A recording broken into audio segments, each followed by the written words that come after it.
That's when she asked, "Don't you wonder why it's you? Why tonight?" And I swear, my blood ran cold. Because yeah, I had wondered all night, and I didn't have an answer. I mumbled something about being lucky, about her just being spontaneous. She laughed, shaking her head. "You really believe that?" I wanted to. God, I wanted to. By 4 a.m., the apartment was dead silent. Streetlights glowed through the blinds. My friends were long gone, and it was just me and her locked in some unspoken standoff. She leaned closer, close enough for me to smell the faint trace of her perfume. "This isn't the first time," she whispered. "The first time for what?" I asked. She didn't answer, she just smiled. That smile again. I thought about grabbing her phone, about demanding answers, but something in me froze. Like if I pushed too hard, I'd open a door wasn't supposed to. Instead, I asked the dumbest question imaginable.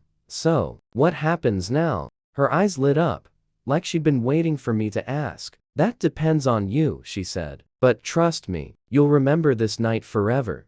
And then she stood, stretched like she'd just woken from a nap, and walked to the door. No rush, no hesitation, just calm, like leaving was part of the plan all along. She paused at the doorframe, looked back over her shoulder, and said, "Happy birthday." Then she was gone. I didn't sleep, not a second. I sat there until the sun came up, staring at that empty couch like it still had answers. When I finally grabbed her phone to check again, it was gone. Not just the picture, the whole phone, like it had never been there in the first place. The second the door clicked shut, my apartment felt wrong. Too quiet, too heavy, like the air itself remembered what had just happened. I sat there frozen, staring at the spot where she'd been, half expecting her to reappear. When nothing happened, I let out a shaky laugh, the kind you give when you're trying to convince yourself you're not losing your mind. But deep down, I knew, whatever this was, it wasn't over.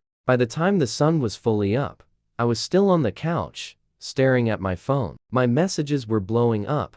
"Bro, I still can't believe you pulled that off. Dude, she was actually in your apartment. How?" I typed and deleted replies over and over. How could I explain the lock screen photo? The way she'd talked, like she'd been watching me? The way she said, "This isn't the first time?" I finally settled on a dumb, safe answer. "Crazy night. I'll explain later." That day, nothing felt real. I walked into the corner store for a coffee, and the cashier, who barely ever looked up at me, said,